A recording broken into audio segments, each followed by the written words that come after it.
todo conocimiento especulativo posible de la razón debe limitarse únicamente a los objetos de la experiencia. Ciertamente, aquí se dice que no podemos conocer esos objetos como cosas en sí, aunque, por lo menos, pueden pensarse. Pues si así no fuera, se seguiría de ahí la absurda proposición de que habría apariencias, fenómenos, sin algo que en ellas apareciera. Immanuel Kant, Crítica de la razón pura.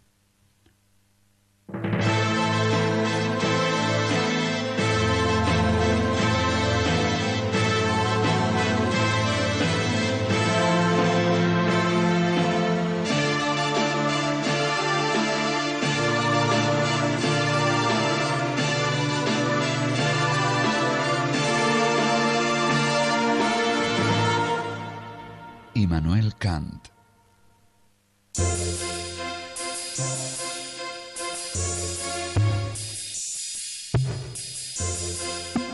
Immanuel Kant nació el 22 de abril de 1724 en una ciudad de la Prusia Oriental ubicada sobre el mar Báltico que en aquella época se llamaba Königsburg y que ahora se conoce como Kaliningrad. Era de origen bastante pobre, ¿no? Era maestro talabartero el padre, y sin embargo con esfuerzo y con la ayuda de benefactores consiguió mandar a los hijos a la universidad y bueno, Kant se destacó enormemente, ¿no? En la universidad estudió lógica, metafísica, ciencias naturales, en particular geografía física y filosofía de la religión.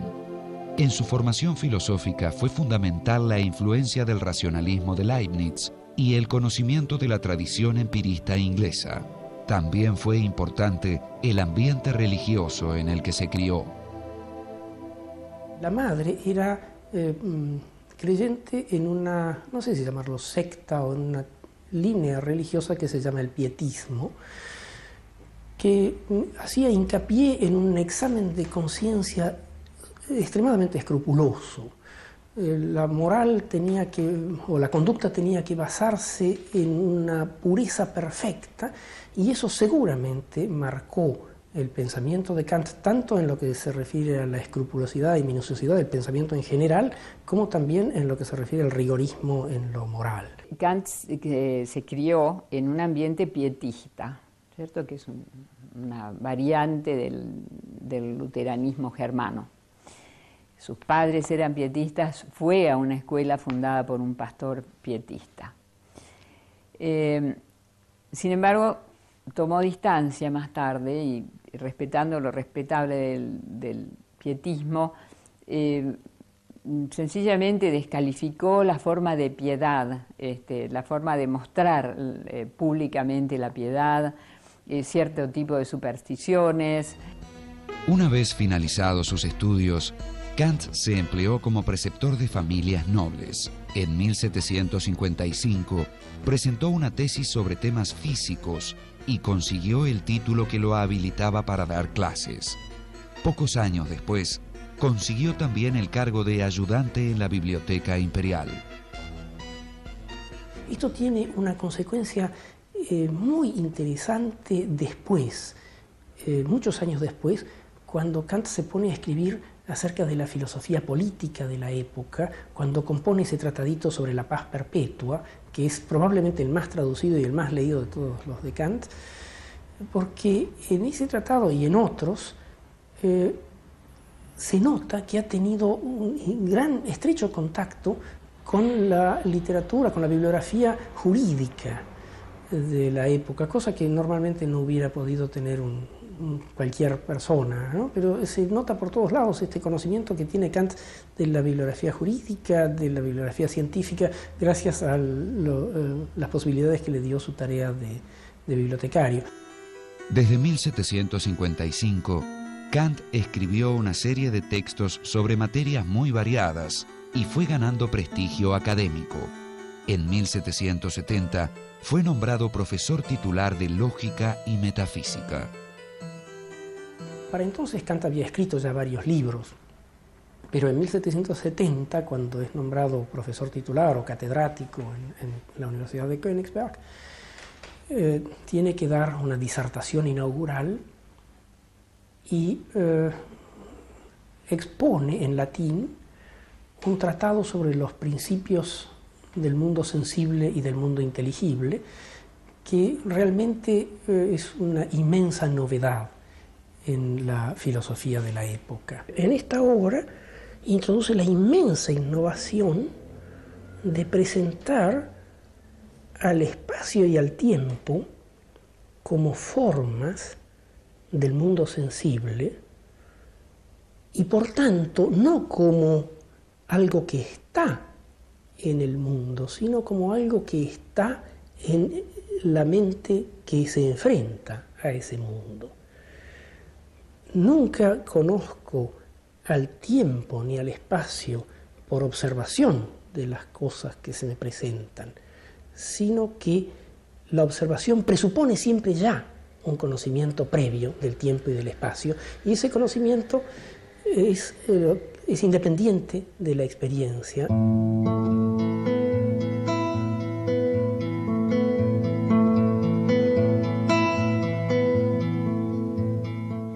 El éxito de su exposición lo impulsó a desarrollar una de las obras más importantes de la modernidad, la Crítica de la Razón Pura. Kant creyó que le insumiría unos pocos meses, pero trabajó unos 10 años en ese libro, que recién pudo ser publicado en 1781.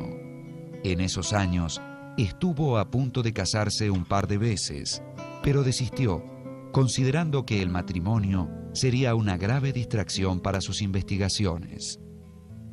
Dedica 10 años a una meditación constante, se conservan gran parte de los borradores, de los papeles, de las notitas que iba haciendo durante ese tiempo, en una meditación constante destinada sobre todo a resolver un problema que en la disertación del 70 no le había quedado claro, que es cómo es posible que el pensamiento, podría uno decir, siempre que no lo tomáramos de manera psicológica, que la mente, la inteligencia, que genera a partir de su propio fondo estas ideas o estas representaciones como espacio, tiempo o algunos conceptos como sustancia, existencia, que no las aprende de las cosas sino que las genera espontáneamente, ¿cómo es posible que con esas representaciones generadas independientemente de toda experiencia, sin embargo vaya a los objetos, las aplique y los objetos sean concordantes con estas representaciones? Muchos años después yo he leído que Einstein, en un trabajo sobre geometría, se hace la misma pregunta. En la Crítica de la Razón Pura, Kant investigó si era posible y cómo el conocimiento matemático, físico y metafísico, en tanto conocimiento con pretensión de universalidad y necesidad. Según Kant, no debemos considerar cualquier conocimiento desde sus objetos, sino, inversamente, los respectivos objetos que hacen posible nuestro conocimiento de ellos. Kant llamó a esta inversión giro copernicano, por analogía con el audaz gesto de Nicolás Copérnico, que, en vez de considerar que el Sol giraba en torno a la Tierra, pensó a ésta girando alrededor del Sol.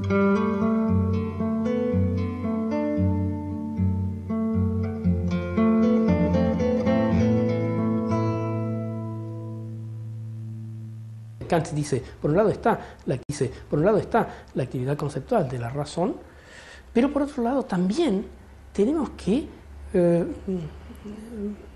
deponer el orgullo del racionalista dogmático y admitir que también están las leyes de la sensibilidad y que los conceptos de la razón sin un contenido dado por la sensibilidad son vacíos. Así como el empirismo recalcitrante, el empirismo empecinado que dice solamente vamos a dar fe a los contenidos obtenidos por experiencia sensible, así como esos contenidos son ciegos. El puro dato sensible sin concepto que lo estructure es ciego, es como lo recibe una cámara de televisión o algo así, que no razona, y el puro concepto sin contenido sensible es vacío. Según Kant, el sujeto constituye al objeto como unidad sintética de sus percepciones. La actividad del sujeto es lo que hace posible al objeto. Por eso, Kant introdujo la distinción entre fenómeno y noumeno. Fenómeno es la cosa en cuanto a objeto para un sujeto que lo conoce. Noumeno es la cosa considerada en sí misma, sin relación con ningún sujeto. Solo lo que es fenómeno puede ser objeto de conocimiento científico. Hay que recordar que el noumeno es del orden de la cosa en sí, lo que no puede conocerse, ¿no es así? Kant separa muy bien lo conocido de lo pensado. Lo conocido es del orden de las ciencias y de la crítica de la razón pura y toda la dinámica de su estructura.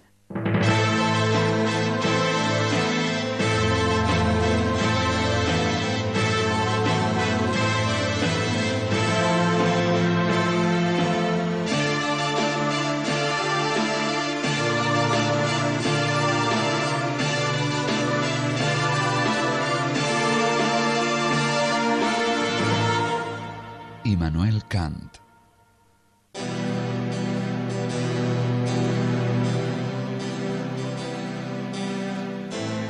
A partir de su análisis, Kant encontró que los objetos de la matemática que se apoyan en la intuición pura y los de la física que se apoyan en la intuición empírica son posibles, pero no los de la metafísica, que no expresan ninguna experiencia. Rápidamente, una de las posiciones predominantes que toma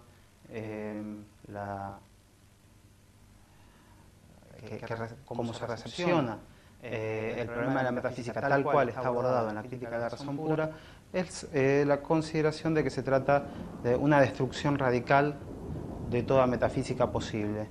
Y así, por ejemplo, lo entiende fundamentalmente el idealismo alemán.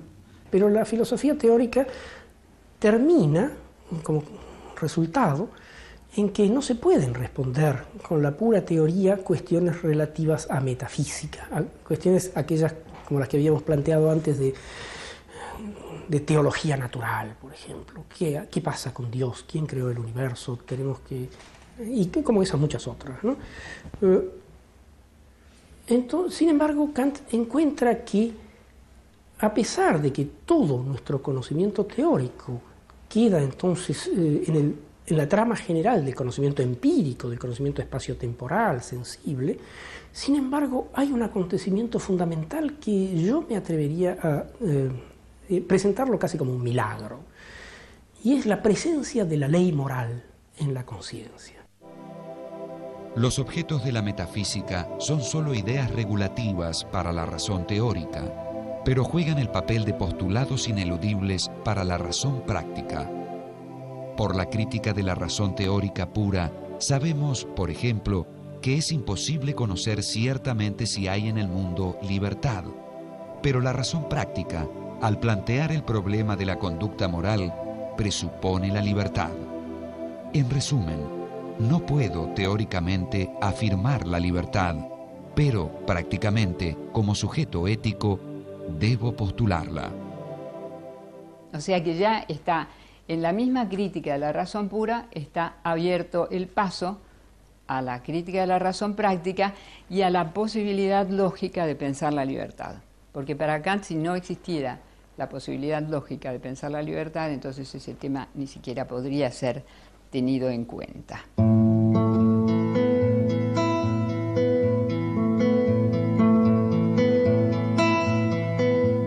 La crítica de la razón pura dio a Kant una fama sorprendente y un tanto incómoda para su estilo de vida rutinario. Mostrando una inmensa vitalidad intelectual, Kant publicó en pocos años una serie de escritos importantes. Los Prolegómenos a toda metafísica futura, en 1783. Los Primeros principios metafísicos de la ciencia natural, en 1786. Y la Crítica de la razón práctica, en 1788. La crítica de la razón práctica, que sería entonces la segunda de sus críticas, tiene un idioma así muy severo y una metodología estricta que intenta ser paralela a la de la crítica de la razón pura. Y en cambio la metafísica de las costumbres, fundamentación de la metafísica de las costumbres, es como si estuviera dirigido a un público más amplio, ¿no? Que es no hay dificultad para entender ese texto. En la crítica de la razón práctica, Kant se propuso fundar una ética racional y autónoma que se apoyase solamente en la razón y que no dependiera de inclinaciones subjetivas. Para Kant, el respeto es el único sentimiento racional. Es decir, es la razón que, frente a la forma de la ley, la acata por respeto, necesariamente.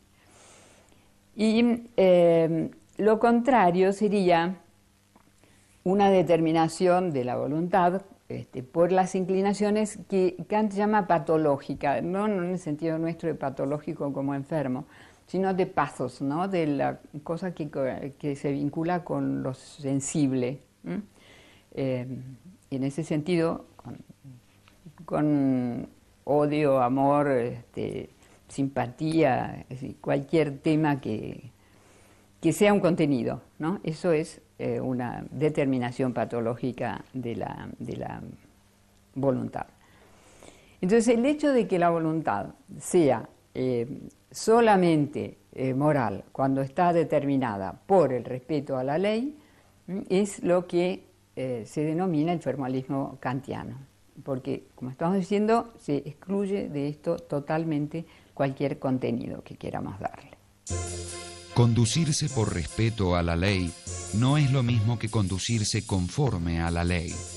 Es posible que alguien actúe de acuerdo con la ley, pero por motivos no morales. En el contexto kantiano, la ley moral, que es un factum, además, es un hecho, no se desprende de nada, no hay antecedentes, cada uno en su conciencia la encuentra, ¿no? Por eso Kant dice, ante un hombre de condición humilde, en quien yo veo el funcionamiento en sus actos de esa ley moral que yo reconozco en mí mismo, dice, mi espíritu se inclina, ¿no? O sea que acá no es una cuestión de ser un ilustrado para descubrir ese respeto por la ley moral y ese sentimiento, ese sentido del deber, ¿no? Eso está en todos los hombres. Entonces, y eso se denomina en Kant, la ley es imperativo categórico. El imperativo categórico se contrapondría, digamos, a los imperativos hipotéticos, porque los imperativos hipotéticos persiguen fines, o sea, son condicionados. En última instancia, el imperativo categórico manda, sé libre, es decir, no te sometas a legislaciones ni de otras personas que pudieran entrar en colisión con tus convicciones morales, ni tampoco de vos mismo. No te sometas a presiones de tu biología, de tus intereses, de tus ambiciones, que pudieran entrar en colisión con esta ley moral. En 1790 publicó la tercera de sus críticas, la Crítica del Juicio o Crítica de la Facultad de Juzgar, obra en la que analizó la facultad racional de subsumir lo particular en lo general y hallar lo general en lo particular. Se ocupó allí de estudiar el juicio estético y el juicio teleológico. Dice Kant, bello es aquello que gusta sin que medie un concepto. Gusta. Es el juicio del gusto realmente. Y entonces esa provoca un agrado. Hay una armonía, dice Kant, acá entre la imaginación y el entendimiento. Entonces el sentimiento es de agrado. Y esto bello, bueno, eso es, además en esta estética es interesante pensar que a diferencia de nuestros tiempos, la belleza era lo indiscutiblemente vinculado al arte, ¿no? Pero por eso es interesante el segundo término, que es el de lo sublime. El de lo sublime concierne a eso que causa horror en última instancia, que es enorme, que es oscuro, es infinito. Entonces, nuestro primer enfrentamiento con esas características es de miedo, es de terror. Pero al mismo tiempo, como es un fenómeno que no nos va a afectar, que no corremos peligro, digamos así, entonces ese terror se convierte en una cierta forma de agrado. O sea, lo sublime no es la cosa la que es sublime.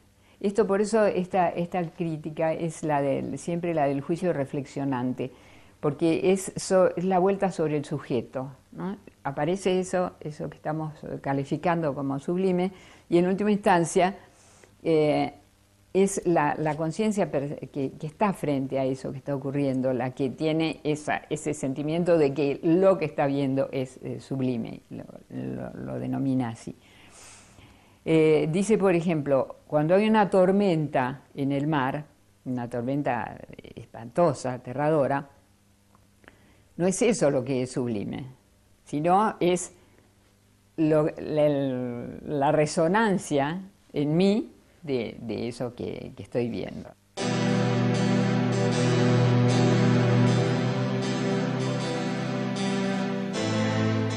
En 1793 apareció su obra La religión dentro de los límites de la mera razón, que le valió una amonestación por parte del emperador prusiano Federico Guillermo en persona. Se le reclamó una retractación respecto de su filosofía religiosa si quería evitar dolorosas consecuencias. Kant no autorizó ninguna modificación en su escrito, pero se comprometió de allí en adelante a no hablar de religión. En 1795 publicó La paz perpetua y en 1797 La metafísica de las costumbres, donde expuso su teoría jurídica y política. En 1798, al fallecer Federico Guillermo y ocupar el trono su hijo Federico Guillermo II, Kant se sintió liberado y publicó El conflicto de las facultades, en el que estudiaba los límites mutuos de las ciencias y la relación entre la filosofía y la teología. Poco tiempo después, el 12 de febrero de 1804, mientras trabajaba en una reformulación de su filosofía, Immanuel Kant falleció. Parece que hasta en las cosas más pequeñas tendía a buscar un principio sobre el cual se pudieran subsumir o tendía a organizarlas de acuerdo con principios universales. En última instancia, esto tiende a mostrar una racionalidad del universo entero, ¿no? Y a inscribir la propia persona en esa racionalidad del universo. Sobre finales de la década del 30, es decir, 1930, hay una serie de conferencias muy importantes en las que interviene tanto Cassirer como representante del neocantismo y por otro lado Heidegger, Martin Heidegger. En esas conferencias se da un debate entre ellos en el cual el eje de la cuestión es el problema de la metafísica en Kant.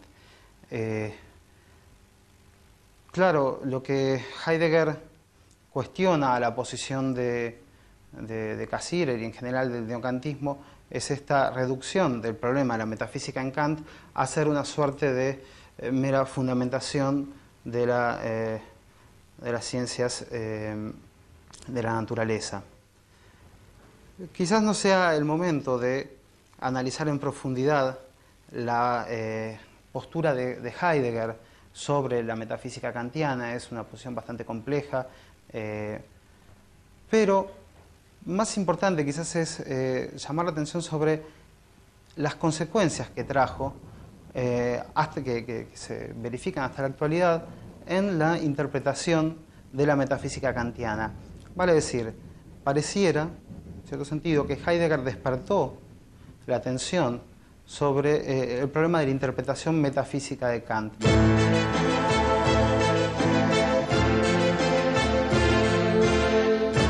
La obra de Kant, que supo entrelazar las tradiciones racionalista y empirista, culminó la filosofía moderna y alcanzó su punto más alto, el principio ilustrado de la autonomía de la razón, a la vez que la conciencia más descarnada de sus límites.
Lo que es real es racional. Lo que es racional es real. Georg Wilhelm Friedrich Hegel. Prefacio a Principios Fundamentales de la Filosofía del Derecho.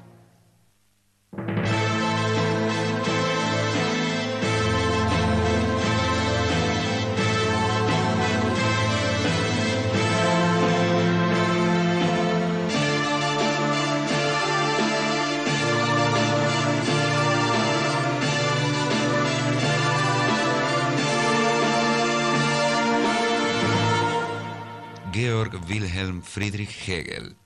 Hegel tenía clara idea de que estamos en un cambio radical de época, que el viejo mundo se desmoronaba y que síntomas como el aburrimiento, la sensación de vacío, incluso cierta liviandad y trivialidad reinantes eran justamente síntomas de que este mundo ya era insostenible, vale decir, el mundo de la modernidad.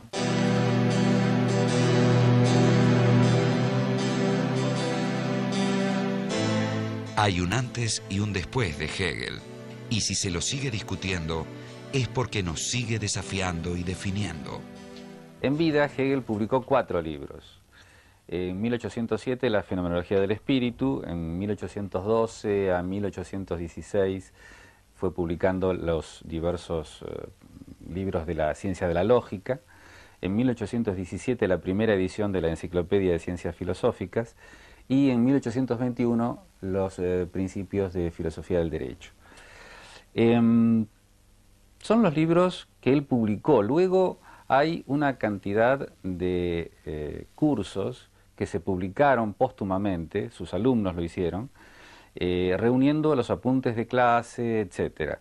Y son obras también muy importantes. Están fundamentalmente las lecciones de estética, donde, bueno, establece aquella noción de que el arte ya está muerto. Están las lecciones de filosofía de la historia universal, donde habla de la astucia de la razón, y las lecciones de historia de la filosofía, que quizás es una de las primeras historias de la filosofía filosóficas. Se lo ha criticado mucho a Hegel, se lo ha considerado como un reaccionario, porque bueno, él defendía una monarquía constitucional, que para la época era bastante avanzado el asunto.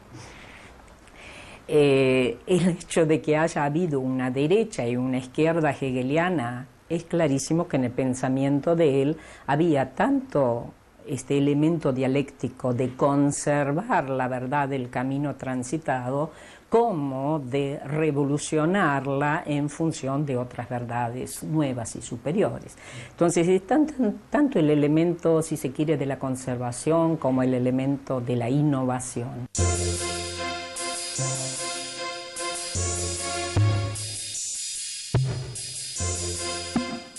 Georg Wilhelm Friedrich Hegel nació en Stuttgart, una ciudad al sur de Alemania que pertenecía al Imperio Prusiano en 1770. Su padre era funcionario fiscal del ducado. A los 18 años, el joven Hegel se inscribió en la Universidad de Tubinga para cursar la carrera de teología. Trabó allí amistad con dos jóvenes que serían clave para la cultura romántica alemana: el filósofo Friedrich Wilhelm Joseph Schelling y el poeta Friedrich Hölderlin. Los tres amigos compartieron habitaciones, estudios e ideales. Al finalizar sus estudios y consciente de su falta de vocación para la carrera eclesiástica, Hegel se ganó la vida como preceptor en familias acomodadas. Recién en 1801 obtuvo, gracias a la recomendación de Schelling, una cátedra en la Universidad de Jena. Su primer texto importante no aparecería hasta 1807. Se trataba de la Fenomenología del Espíritu, concebida por Hegel como una introducción a su sistema filosófico.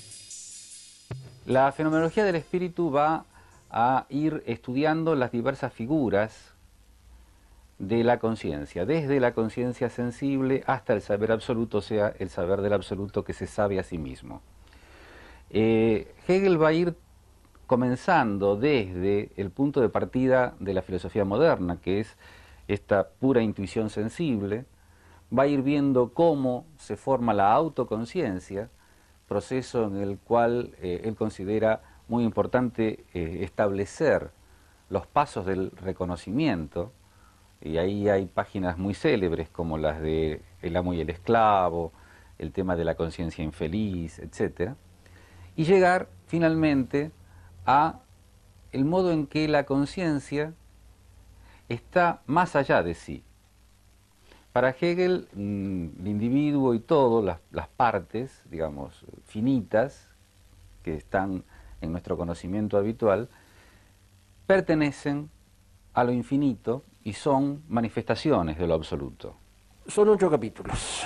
El primero, la certeza sensible; el segundo, la percepción; el tercero, el entendimiento; el cuarto, la autoconciencia; el quinto, la razón; el sexto, el espíritu; el séptimo, la religión; y el octavo, el saber absoluto. ¿Qué es todo ese conjunto? Hay muchos criterios.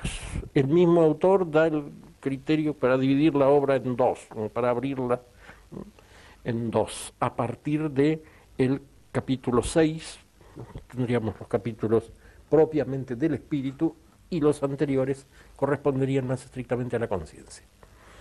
Lukács, uno de los intérpretes, diríamos, clásicos de la obra, dice que lo que la obra hace es recorrer 3 veces la historia. Empezando por los 5 primeros capítulos, que sería un recorrido centrado en el individuo; el capítulo 6, que expone la historia del mundo tal como la entiende Hegel, sobre todo desde Grecia hasta la Revolución Francesa; y los 2 últimos capítulos, Lukács, que habla lenguaje que deudora Marx, la superestructura de la historia. La fenomenología del espíritu dibuja las figuras de la conciencia, desde la mera conciencia sensible, pasando por la autoconciencia, hasta llegar al saber absoluto, o sea, a la conciencia de que en el propio pensamiento el absoluto se piensa a sí mismo. Somos, por así decirlo, las neuronas de Dios. Toda afirmación, como todo fenómeno, se encuentra inmerso en un contexto de referencias, de relaciones, y no hay nada fijo. Él recurre en algún momento a la imagen de el resultado.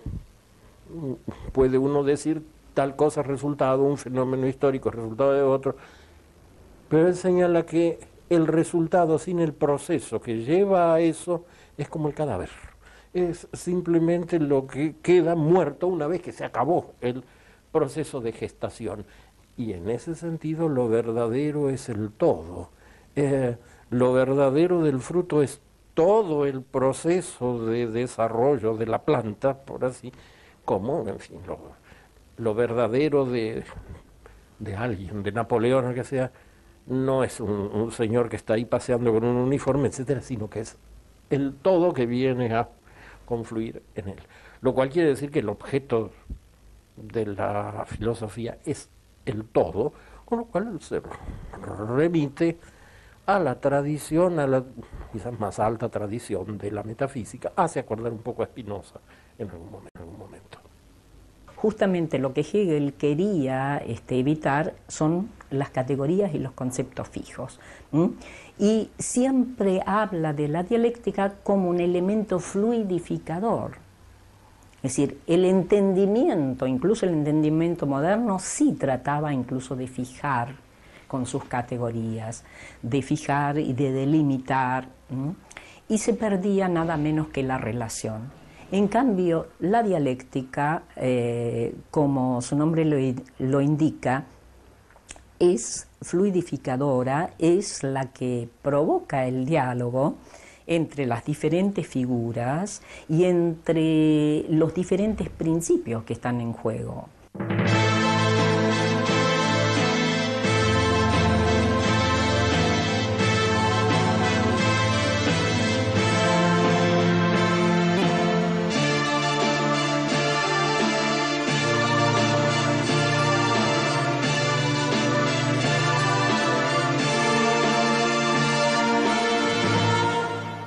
Georg Wilhelm Friedrich Hegel.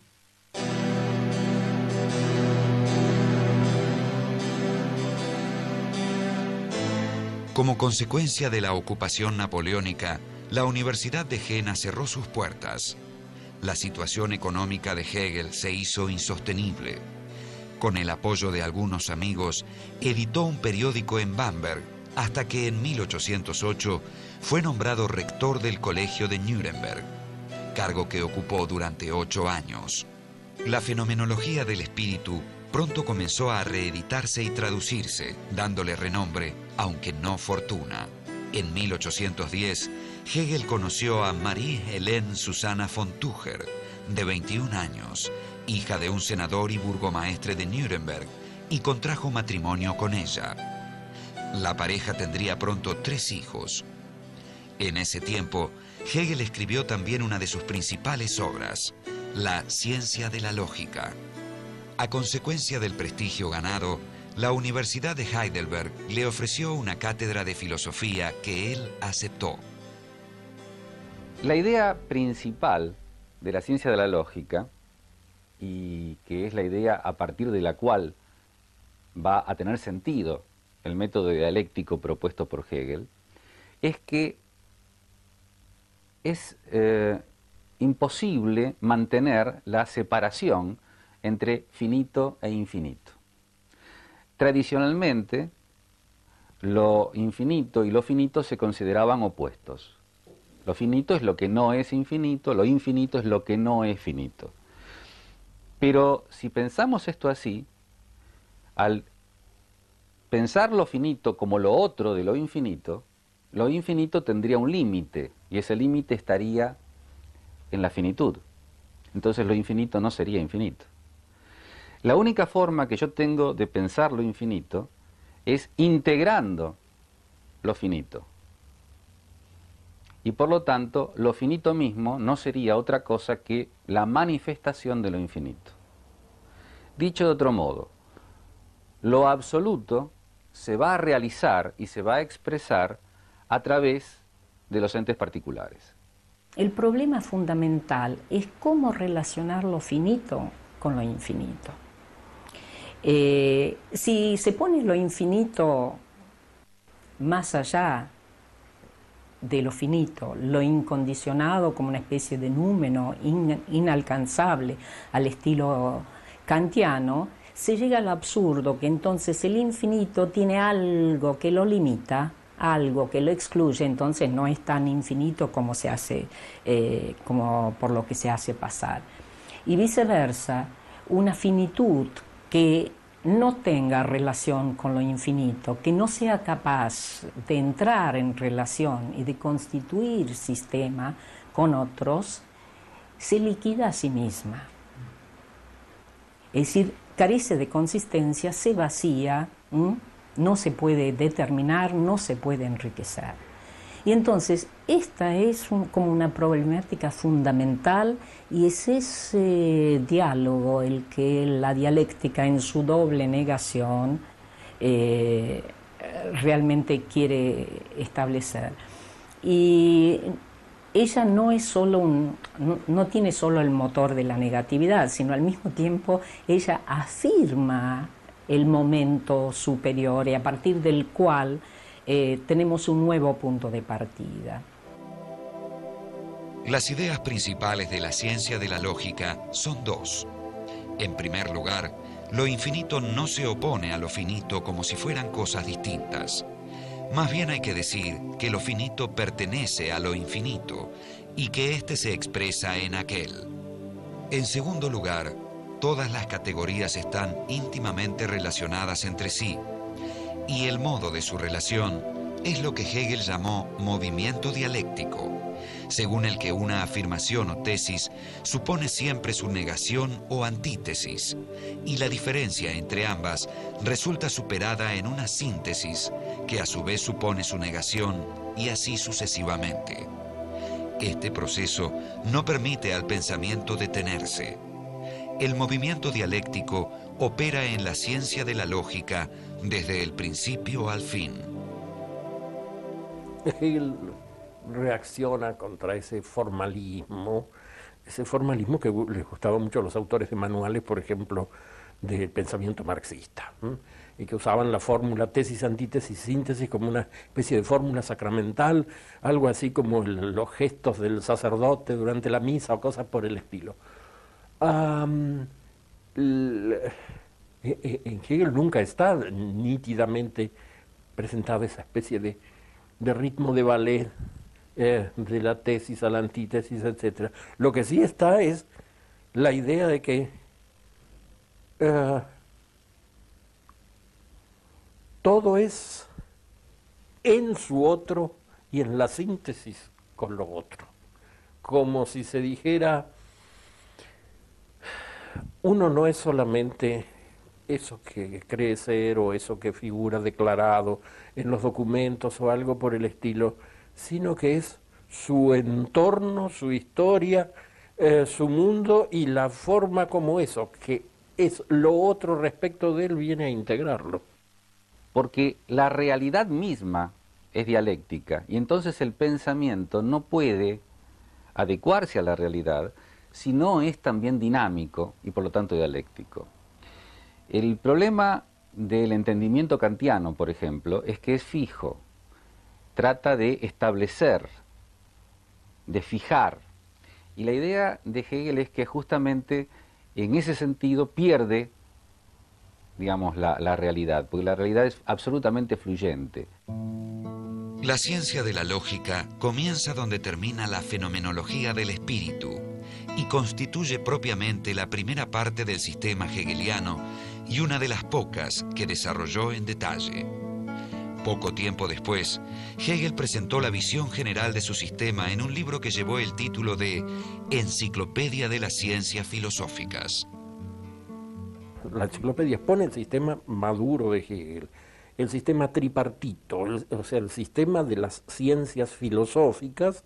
Las tres principales son la lógica, la filosofía de la naturaleza y la filosofía del espíritu. ¿En qué termina el sistema de Hegel? Porque hay que entender que esto es un proceso. Termina en una noción que es la de la idea.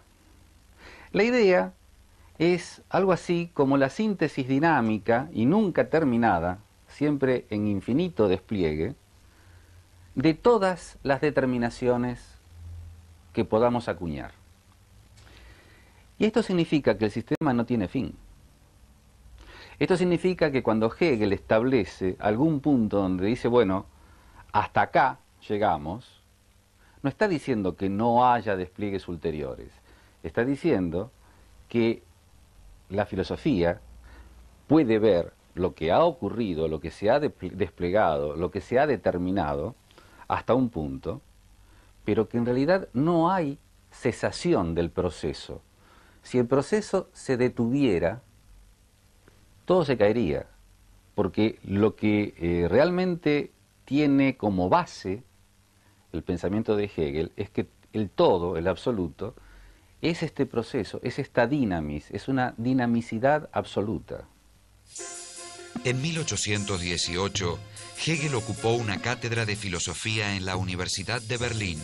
3 años después, publicó sus Principios Fundamentales de la Filosofía del Derecho, en el que exponía con más detalles algunas ideas que ya había planteado en su enciclopedia. Quizás el último de los grandes prefacios escritos por Hegel viene a concentrarse en la afirmación que se hizo célebre, según la cual todo lo que es real es racional, así la traducción en español, y lo que es racional es real, cosa que ha suscitado críticas, etc. Eso viene a condensar la idea de que no se trata de proponer al lector cómo debe estar organizado el derecho y las instituciones del derecho, la familia, la sociedad, el Estado, sino que se trata de aprender de lo que es, lo cual querría decir,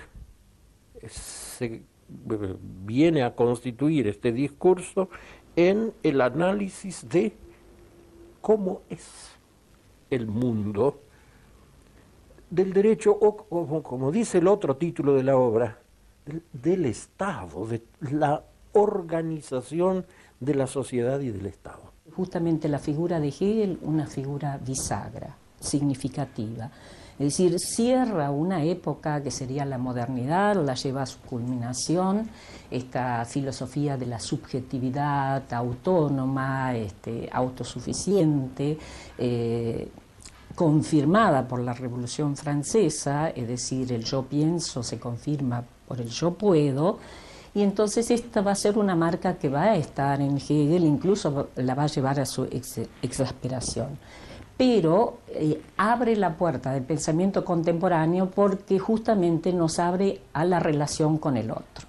Hay una frase significativa dentro de la fenomenología del espíritu donde Hegel justamente dice que solo hay una autoconciencia, es decir, un yo, un sujeto, frente a otra autoconciencia. El ingreso del otro, entonces, en la relación consigo mismo, evidentemente la hace estallar y en conflictos, pero al mismo tiempo la enriquece enormemente en ese intercambio. La importancia de Hegel en la historia de la filosofía no puede ser exagerada. Es prácticamente la filosofía en la que culmina la historia del pensamiento occidental desde los presocráticos. Trata justamente de cobijar a todos los filósofos anteriores como momentos previos de su propio sistema, y puede ser rechazada, pero muy difícilmente puede ser rechazada si aceptamos las reglas de juego. Y las reglas de juego son aceptar o suponer que el mundo, de alguna manera, es racional. Si el mundo es racional, es muy difícil decirle a Hegel que está equivocado.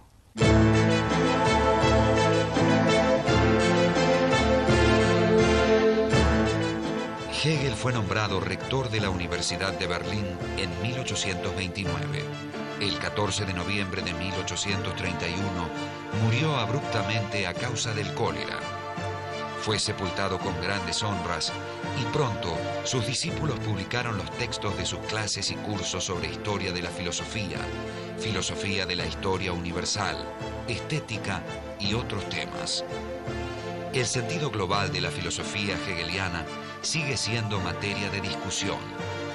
Afirmó, por ejemplo, la identidad de la naturaleza humana con la divina. Pero esa concepción fue interpretada en diferentes maneras. Para algunos de sus discípulos, significó que lo humano era nada menos que divino. Para otros, que lo divino era nada más que humano.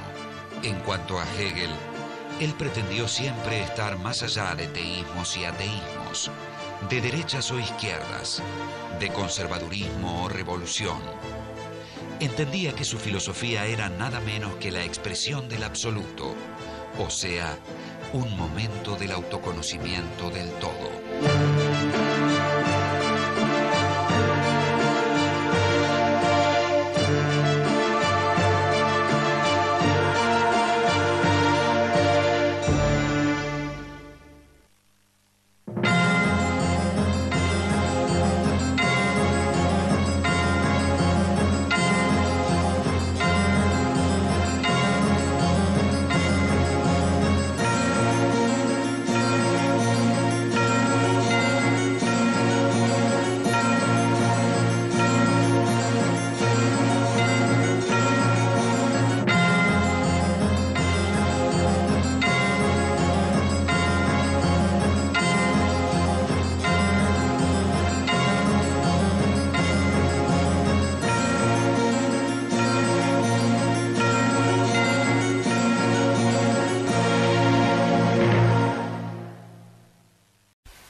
Los filósofos no han hecho más que interpretar de diversos modos el mundo, pero de lo que se trata es de transformarlo.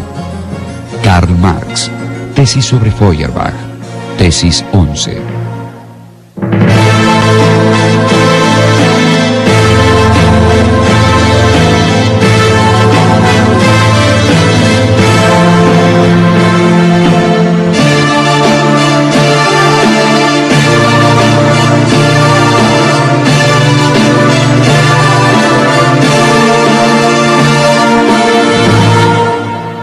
Karl Marx. Marx es un filósofo que plantea fundamentalmente que al mundo no hay que interpretarlo sino transformarlo. Plantea la filosofía de la praxis, la unión de la teoría y la práctica, la acción directa para transformar el mundo. Marx es un hijo directo de la filosofía clásica alemana. En realidad, la concepción de Marx viene de tres vertientes grandes. El socialismo utópico francés, con Owen, Lamennais y Saint-Simon, fundamentalmente Saint-Simon y Lamennais, la economía política inglesa y la filosofía clásica alemana, que está conformada fundamentalmente por Hegel y por Feuerbach, que son los principales maestros de Marx. Marx existe en el debate contemporáneo, existe en esto que estamos diciendo. Marx fue sometido a un duro examen por parte de Sartre, que finalmente se acercó mucho más a él de lo que él mismo hubiera previsto, diciendo una frase que de alguna manera es una frase que sigue siendo interesante. Marx es un pensador de ciertas condiciones del mundo y de la historia que aún no han desaparecido, de modo tal que la lectura de Marx se arrastra como un lento río a lo largo de estas grandes mutaciones tecnológicas, de lo que llamamos capitalismo, que lo tienen a Marx como un compañero indisoluble. Por eso Marx tiene una gran actualidad.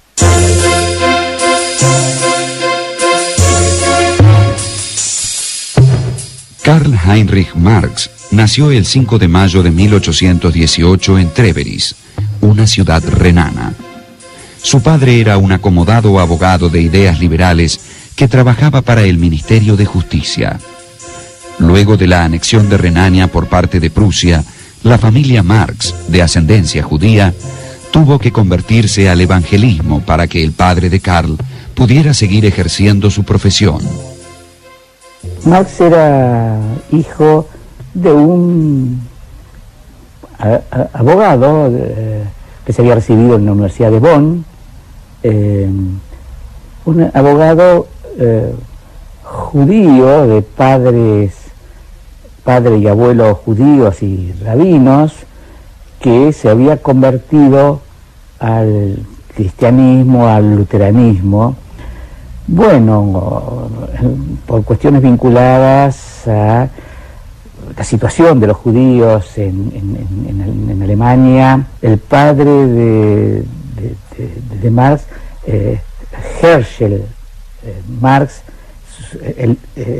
el abuelo era Levi Marx, cambia entonces su nombre por el de Heinrich Marx, y su madre era de origen húngaro, un matrimonio que tuvo 8 hijos, la mayor era una mujer, Sofía, y luego venía Carlos Marx, o sea que era el mayor de los hijos varones. Marx es de una ciudad alemana junto al río Mosela, la ciudad de Treveris. Justamente las actividades económicas de los viñateros y los recolectores de leña del río Mosela le inspiran la primera observación aguda sobre la relación entre el trabajo y las formas en que se construyen vínculos sociales. Comenzó que su padre va a estudiar Derecho, Abogacía, a la misma universidad de su padre, a la Universidad de Bonn. Estamos hablando ya de un Marx con 16, 17 años. Marx frecuentaba también la casa, en ese tiempo de la adolescencia, de un amigo de su padre que vivía en la misma calle, que era Ludwig von Westphalen.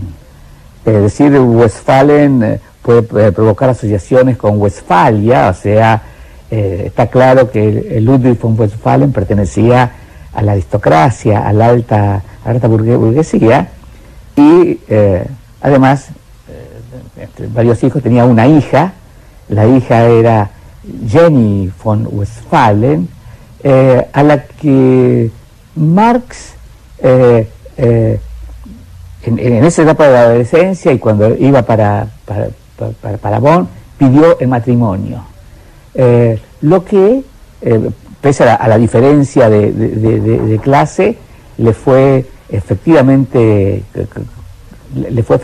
concedido, y entonces, bueno, por lo menos se confirmó el compromiso correspondiente.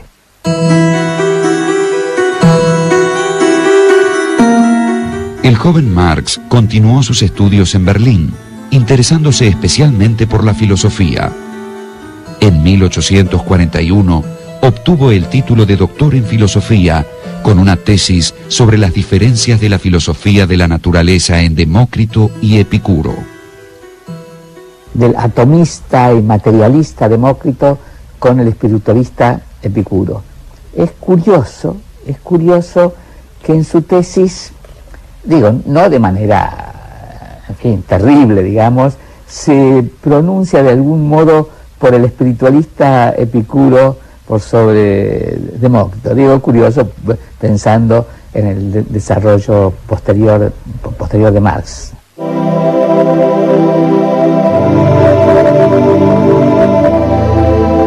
Una vez cumplidos sus estudios, Marx se orientó hacia el periodismo. En 1842 se instaló en Colonia y conoció a quien sería su fiel amigo e íntimo colaborador, Friedrich Engels. Al año siguiente escribió algunos ensayos y su Crítica de la filosofía del derecho de Hegel. Marx planteaba que la filosofía de Hegel era reaccionaria porque legitimaba el status quo. Hegel es un idealista y plantea que la dialéctica es entre la idea y la materia, que es una degradación de la idea, desde el punto de vista filosófico. Y Marx plantea las cosas al revés, él y Engels lo plantean al revés, que la materia está en movimiento permanente, que es eterna, y que la idea, o sea, la conciencia, es producto del ser y no al revés. El ser determina la conciencia, la práctica determina la teoría. Vista la historia con una gran generosidad, Marx es un capítulo de la historia de Hegel, pero al mismo tiempo vista con rigor de las militancias sociales y políticas del siglo XIX y del siglo XX, Marx es el gran heredero y al mismo tiempo el gran crítico de Hegel, y es una pareja indisoluble, ¿no? Es uno de los grandes momentos del humanismo revolucionario del siglo XIX, para llamarlo con un nombre que hoy sería interesante para reavivar estos grandes legados. Marx va a tomar fuertemente la dialéctica de Hegel, aunque la va a desarrollar y la va a utilizar a su manera, va a ser heredero en algún sentido de algunos aspectos de la filosofía hegeliana vía filósofos como el mismo Schelling. Digo el mismo Schelling porque si uno habla del movimiento del idealismo alemán, está mencionando a Fichte, a Schelling y a Hegel.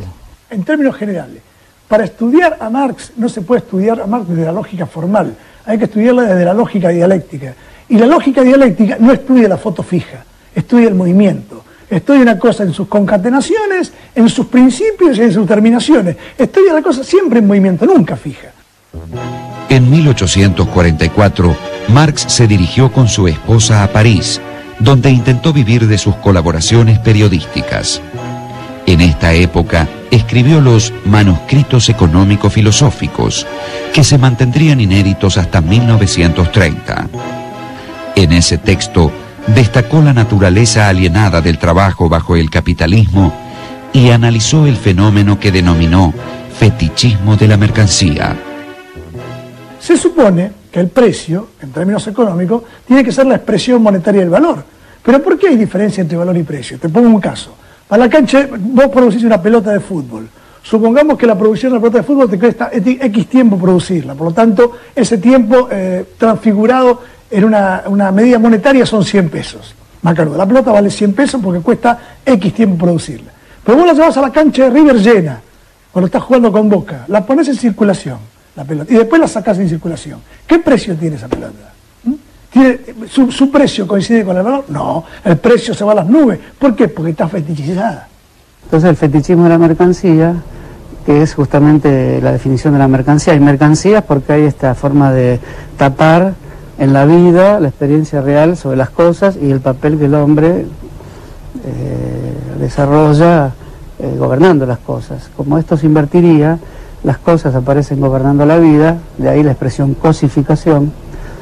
Marx realiza esa formidable crítica que después tendrá una consecuencia en toda la filosofía del siglo XIX y del siglo XX, sobre todo del siglo XX, y en la Escuela de Frankfurt particularmente, muy amplia. De modo que la idea de mercancía como una experiencia falsa sobre la realidad, pero no menos que intensa, porque puede ser falsa, pero la experiencia también es una experiencia que liga a las personas a un mundo que hay que transformar, a un mundo que oculta las raíces de la vida productiva, pero no deja de ser una experiencia intensa. Yo creo que lo más importante de los manuscritos económicos filosóficos, que estaba escrito cuando Marx era joven, 1844, o sea, cuando era hegeliana izquierda, es el concepto de alienación y enajenación. La alienación es la enajenación, la alienación es la alienación del hombre frente al trabajo, y la enajenación Marx le llama al hombre frente a la producción de bienes de consumo, de mercancía. Porque la mercancía es el propio capitalista. E inclusive el hombre está enfrentado a la naturaleza en ese momento. Aunque el hombre es parte de la naturaleza, se enfrenta a la naturaleza y cuando produce más objetos, se le da más valor a los objetos que produce que al hombre que los produce, digamos.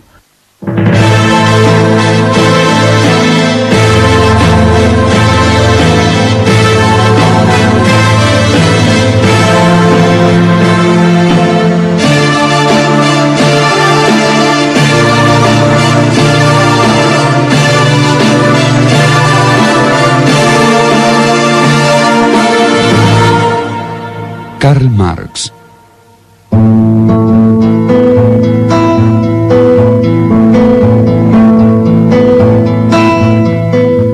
Entre 1844 y 1845, Marx había publicado algunos artículos en un semanario de tendencia antirrusa y antiprusiana que se editaba en Francia.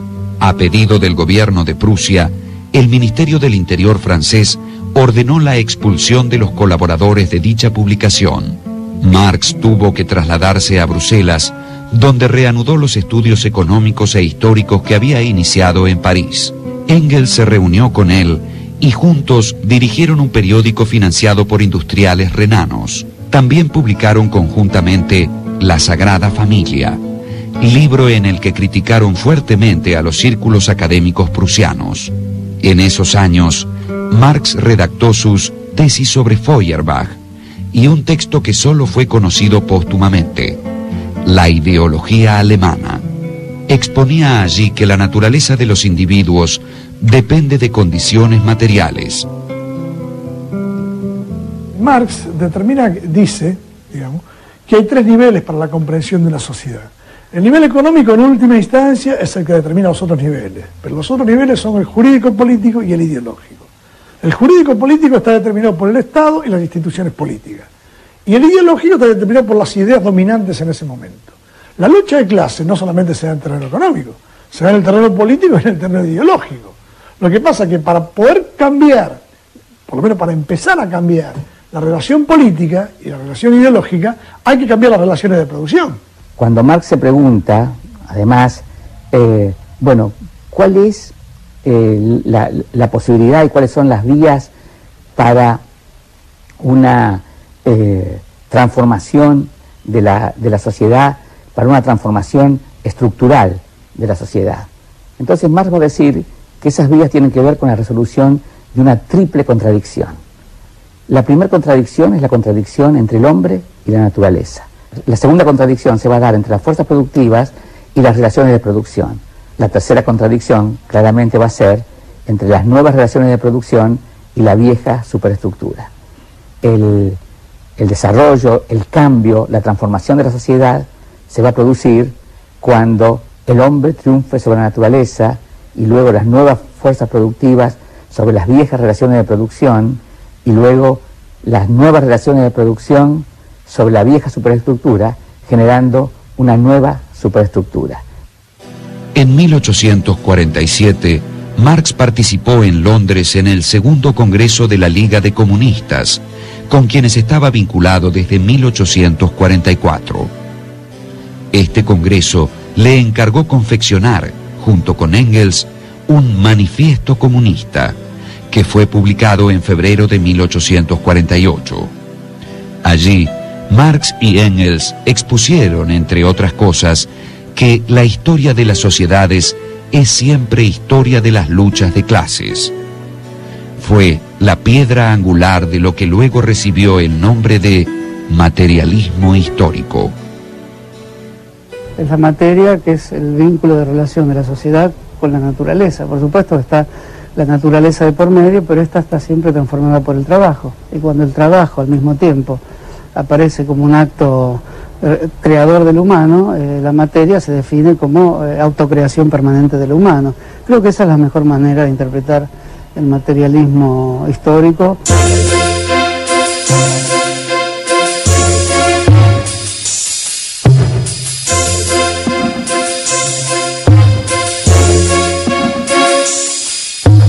En 1848, Marx se instaló en Colonia, pero al año siguiente, un artículo sobre la historia de Prusia, que el gobierno prusiano consideró ofensivo, generó su expulsión del territorio alemán.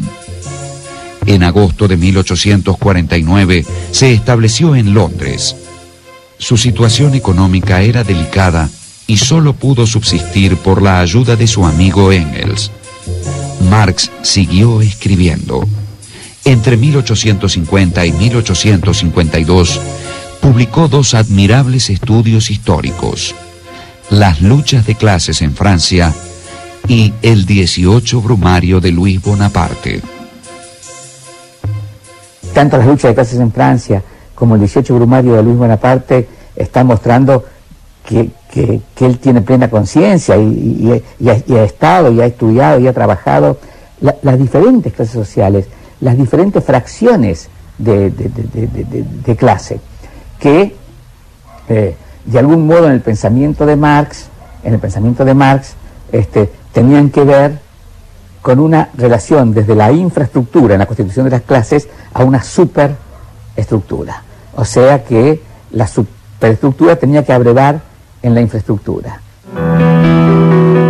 Marx aceleró sus estudios sistemáticos de la historia económica, aprendió idiomas y comenzó a redactar las notas de lo que sería su mayor obra, Contribución a la crítica de la economía política. Fue publicada en 1859 y resultó bien recibida. La contribución a la crítica de la economía política es el antecedente del Capital, donde habla del dinero, el papel del dinero, de la metamorfosis de la mercancía, de que producción, circulación, distribución y consumo son un mismo proceso, que no están separados, cosa que después va a desarrollar el Capital.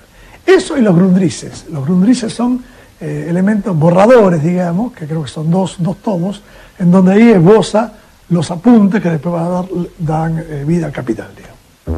Desde 1864, Marx fue elegido para integrar el Consejo General de la Asociación Internacional de los Trabajadores, o, como luego se la llamó, la Primera Internacional. Marx subrayó, en abierta oposición a los dirigentes anarquistas, la necesidad de formas efectivas de acción para defender los intereses obreros, sin excluir la constitución de la clase obrera en un partido político. Marx tenía la teoría del frente único. Siempre fue un hombre justamente que tenía propensión a unificar al proletariado y a debatir en el seno del proletariado las diferencias, digamos. Pero en el seno del proletariado contra la patronal. Entonces crea la Primera Internacional, conjuntamente con los bakulinistas y demás, pero después hay una decisión de los anarquistas en esta Primera Internacional, y Marx propone llevar esta internacional, que se llama Asociación Internacional de Trabajadores, a Nueva York. La otra se queda en Berlín y la manejan los anarquistas.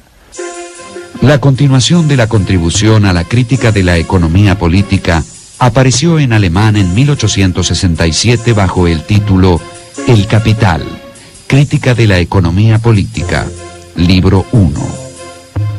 En el campo social, precisamente lo que se ve es que hay un conjunto de clases, que están en constante lucha.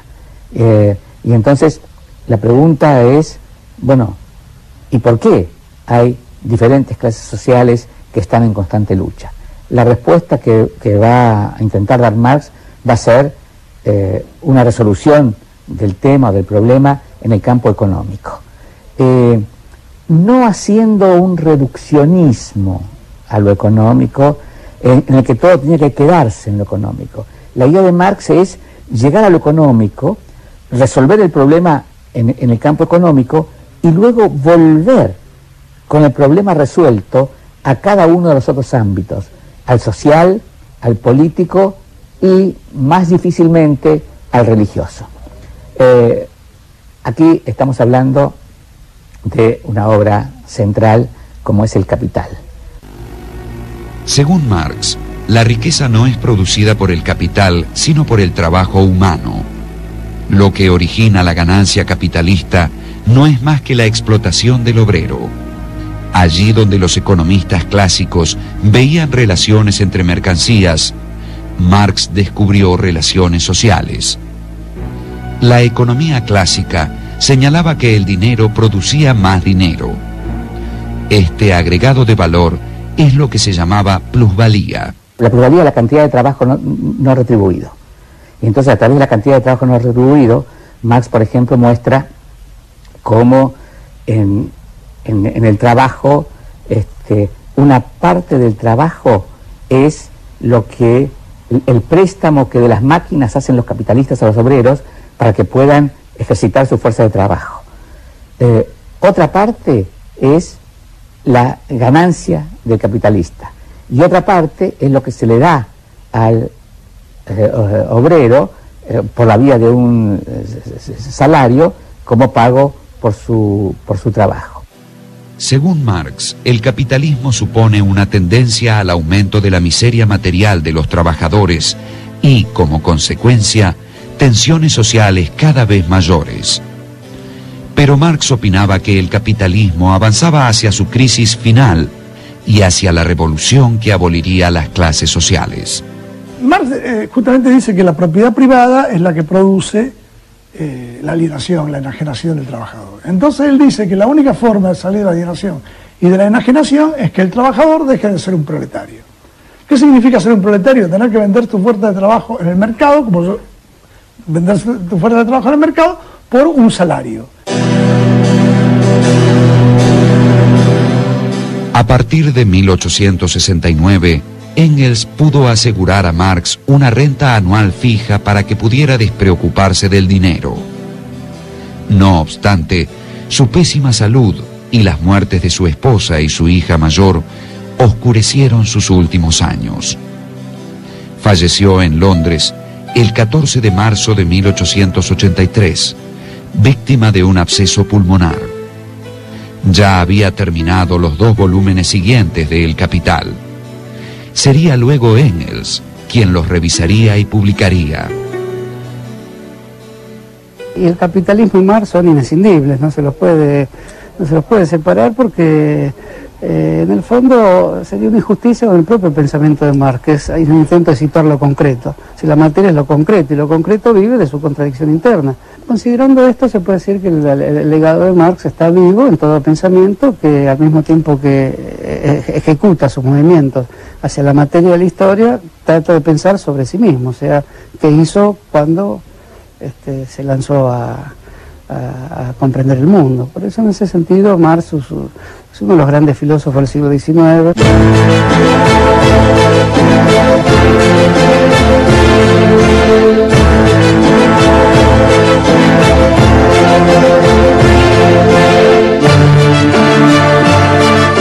Las ideas de Marx influyeron en el movimiento obrero en general y en grupos autotitulados marxistas. Pero también el capitalismo y sus teóricos tomaron nota de sus observaciones y realizaron cambios estructurales que sin él hubieran sido improbables.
La grandeza del hombre está en ser un puente y no una meta.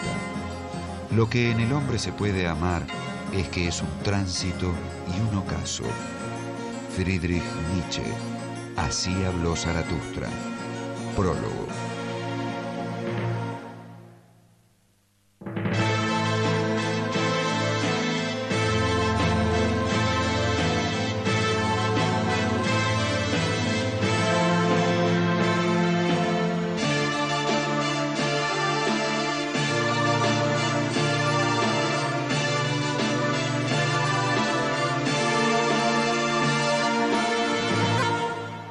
Friedrich Nietzsche.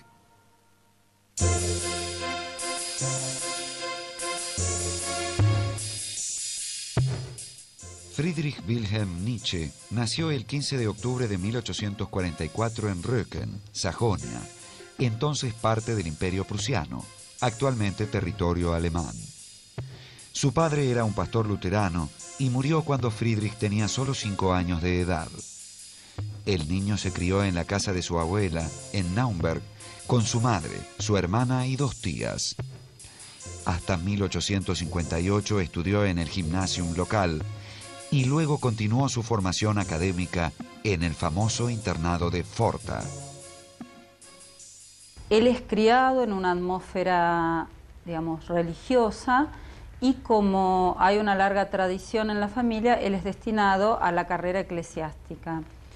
Por eso, después de su educación en Schulforta y en la cuando comienza la universidad, hace un primer año de teología.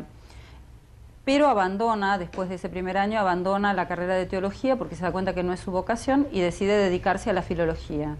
Bueno, era un alumno tan brillante que se lo designa profesor en Basilea, su maestro Ritschl, que era un poco su tutor, hace que se lo designe profesor en Basilea sin haber terminado él su carrera, digamos, ¿no? Después de la carrera de filología, su primera inscripción a nivel académico como docente es en la Universidad de Basilea, donde es nombrado con la edad de 24 años, siendo muy joven entonces, es nombrado profesor de filología clásica.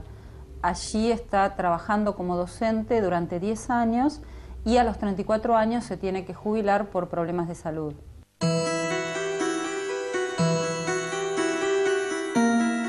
En 1864, Nietzsche profundizó sus estudios en la Universidad de Berlín y luego en la de Leipzig. Conoció allí la obra de Schopenhauer, que lo fascinó. El primer texto que Nietzsche lee a nivel filosófico y que lo impacta muy profundamente es el libro El mundo como voluntad y como representación de Schopenhauer, que lo encuentra en una librería de viejo, siendo estudiante en Leipzig, y le produce un fuerte impacto en el sentido en que él considera que sería deseable llevar una vida tal como la que propone Schopenhauer en ese libro. En ese libro Schopenhauer es un autor pesimista en donde ve el mundo como un constante tránsito por el dolor y el hastío, es decir, constantemente estamos tendiendo a lograr determinados objetivos para lograr nuestro placer, pero el logro de nuestro placer nos lleva al hastío, ¿no? Entonces hay un constante movimiento de péndulo entre el deseo del placer y el hastío que provoca.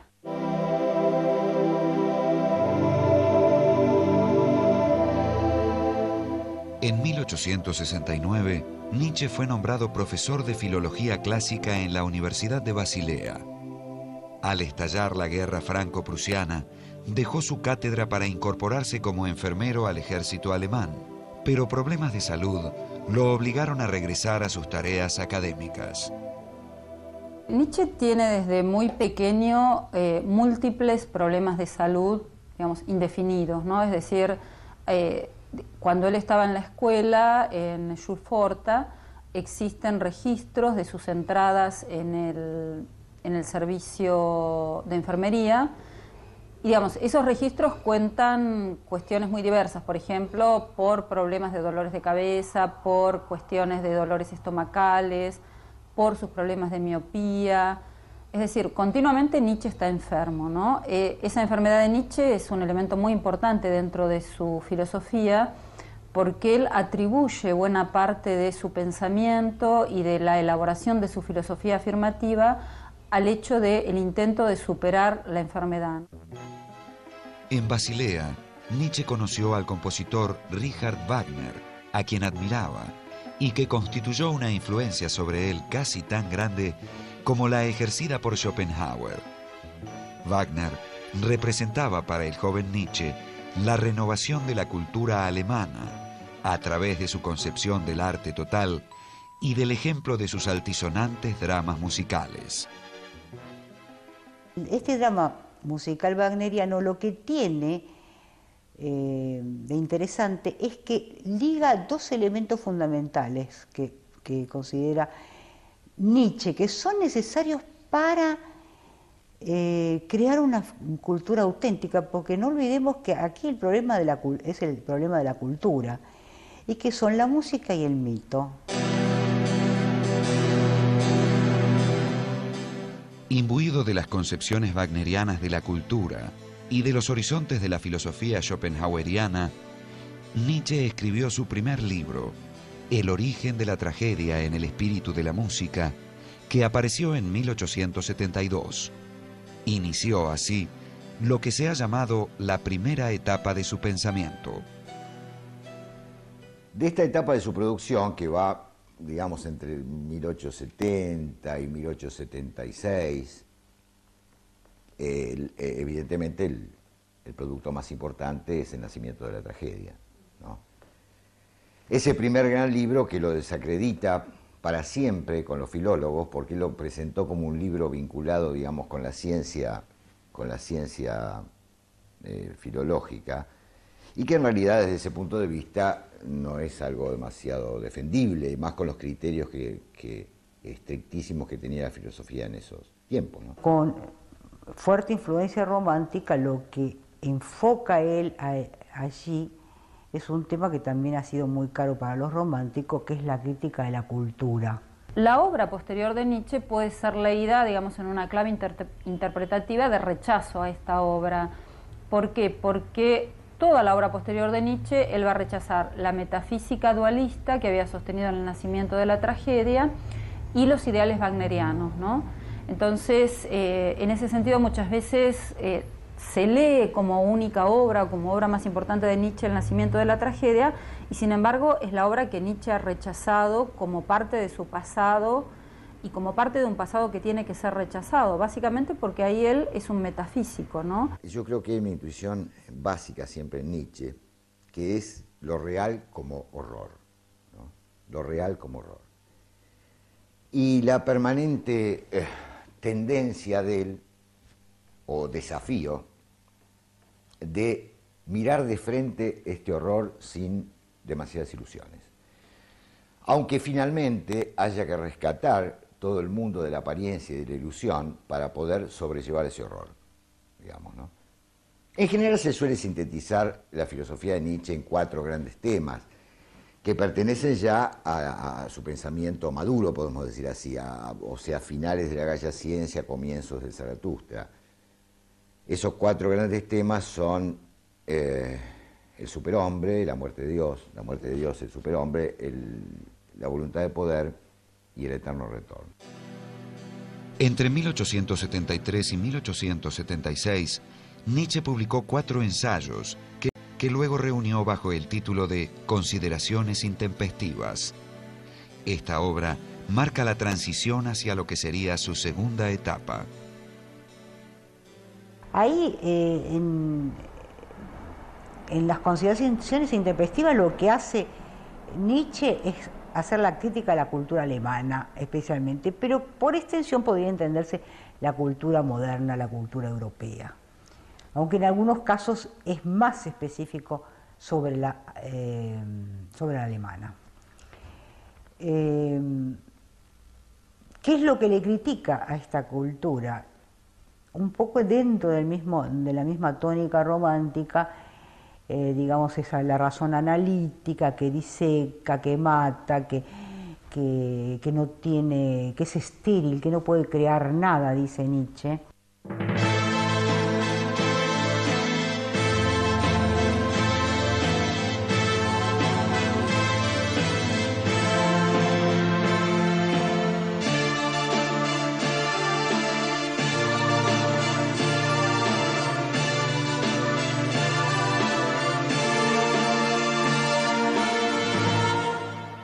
Friedrich Nietzsche.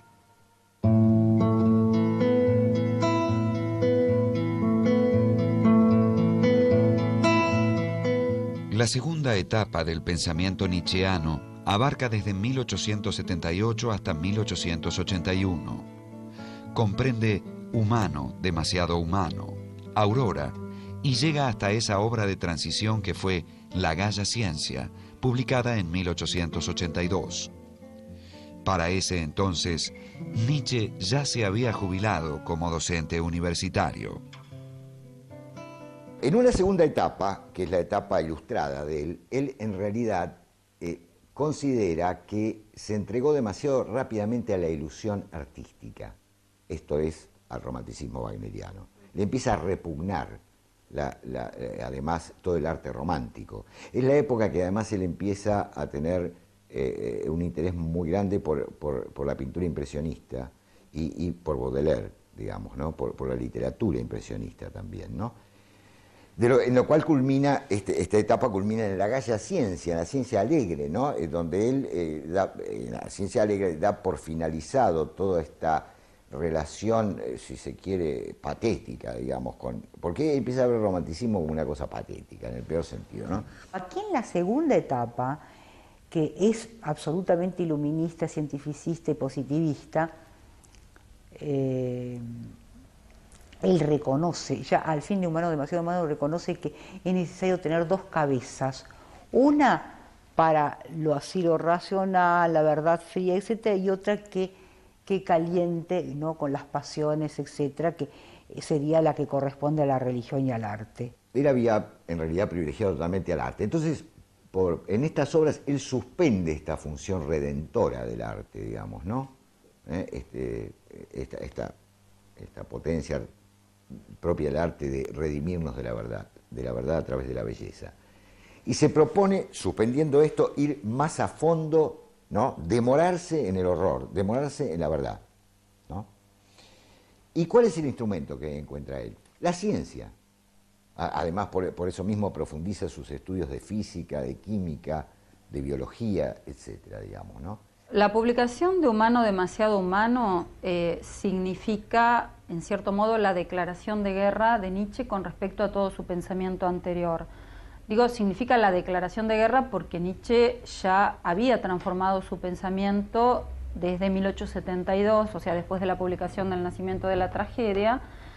Hay un texto que no se publicó en ese momento, que es sobre la verdad y la mentira en sentido extramoral, en donde ya Nietzsche expresa un giro en su pensamiento, ¿no? Este giro sobre todo tiene que ver con romper con el mundo metafísico dualista que sostenía en el Nacimiento de la Tragedia. Hace una crítica demoledora que centra sobre todo, más que en la religión y en la metafísica y en el arte, la centra sobre todo en la moral. En estos años, Nietzsche conoció a Lou Andrea von Salomé, que sería el gran amor de su vida. Junto con un amigo común, Paul Rée, deciden vivir juntos en una especie de comunidad de afectos y afinidades intelectuales y artísticas. El experimento duró casi un año. Finalmente, tanto Nietzsche como Rée solicitaron matrimonio a la joven, con lo que terminó la convivencia. Los tres deciden irse a vivir juntos y formar lo que Lou llamaba la comunidad más allá del bien y del mal, que ese es un ideal que ella siempre había tenido, por lo que dicen sus obras, de poder estar en una relación con hombres, en una relación puramente amistosa, en la cual se compartieran lecturas, escritos, etcétera, que es de hecho lo que hicieron ellos tres durante el tiempo que convivieron juntos. Nietzsche le propuso a Lou casamiento un par de veces, Rée por su lado también, no aceptó a ninguno de los dos, era una gran histérica Lou Salomé, más allá de sus méritos, ¿no? En ese momento una joven de 20 años que después fue amante de Rilke y trabajó con Freud, ¿no? Finalmente. Y está su libro, que no es para nada un mal libro, digamos, ¿no? Escrito ahí por 1896, donde se ve que conocía profundamente el pensamiento de Nietzsche, ¿no? Una intelectual valiosa.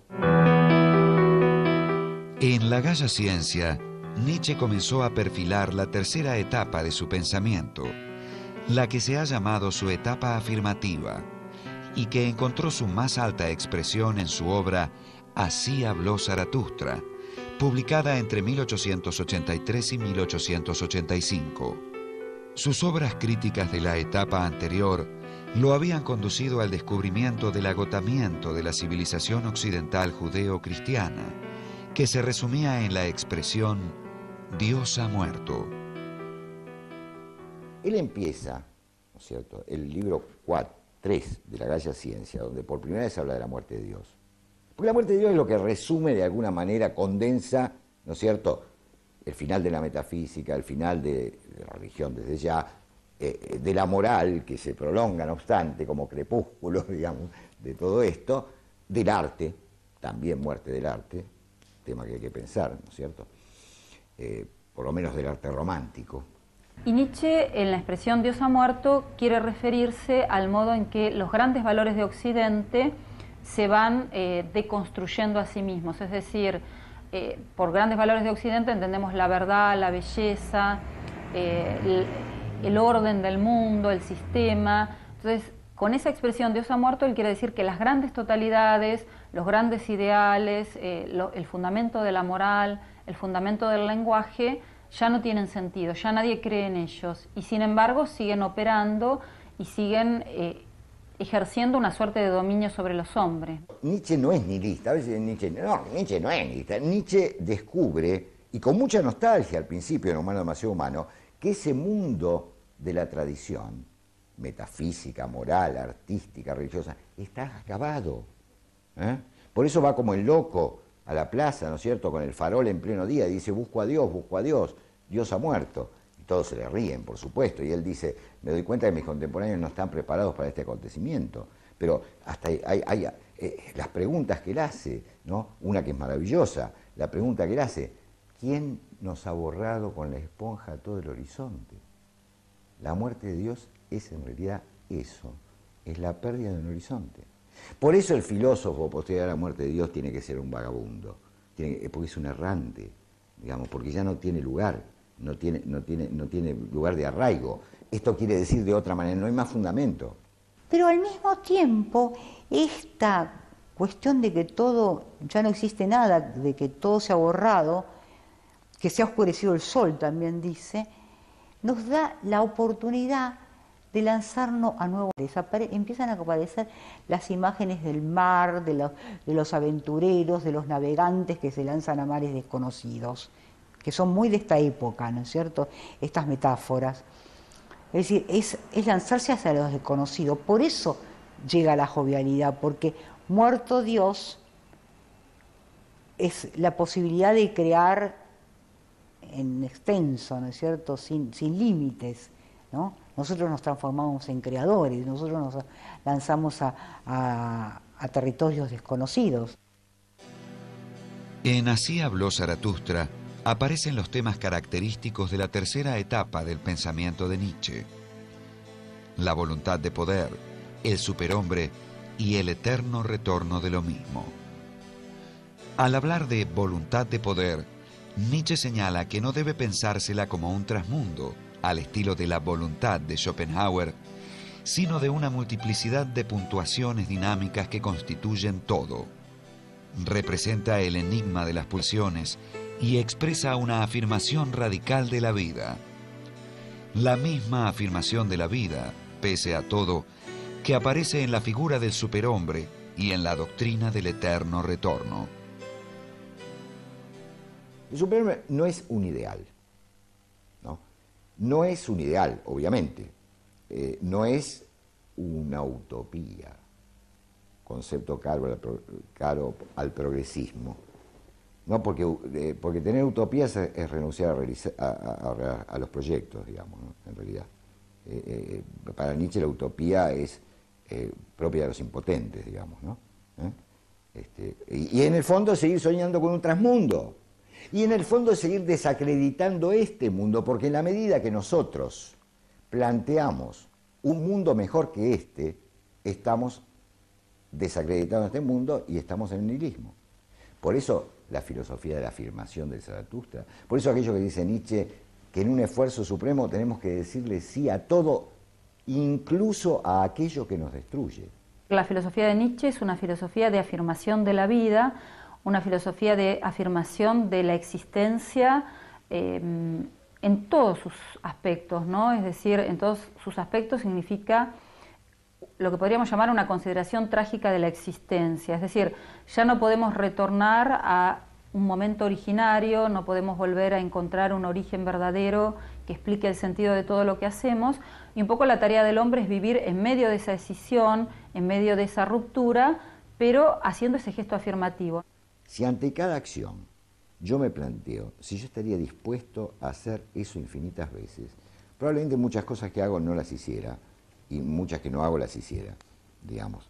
Si yo estuviera condenado a una inmanencia absoluta, digamos, ¿no? A tener que vivir infinitamente, hacer infinitas veces lo mismo, digamos, ¿no?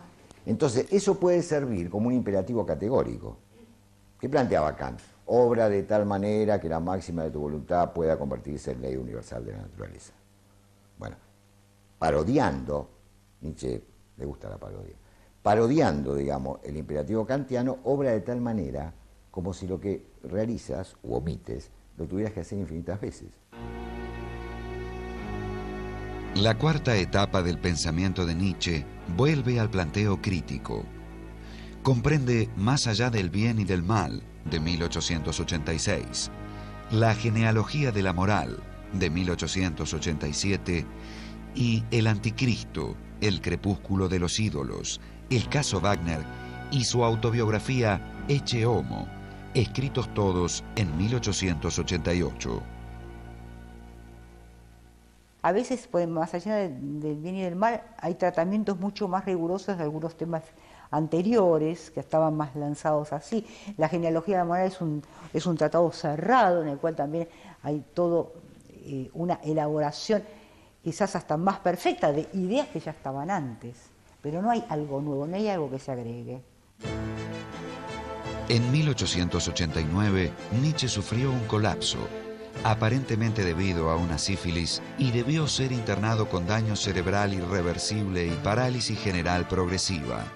Luego fue llevado a casa de su madre, donde fue cuidado por ella y por su hermana Elizabeth, hasta su muerte en 1900. Fue Elizabeth la que, con gran espíritu comercial, alimentó el culto a Nietzsche. También organizó la edición de sus fragmentos póstumos. Lamentablemente, censuró o adulteró algunos textos de acuerdo con su propio criterio.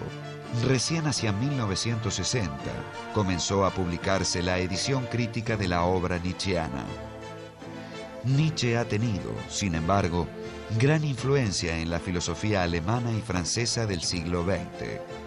Ha cerrado la historia de la metafísica europea y ha anunciado el destino de los próximos siglos: la difícil tarea de la superación del nihilismo.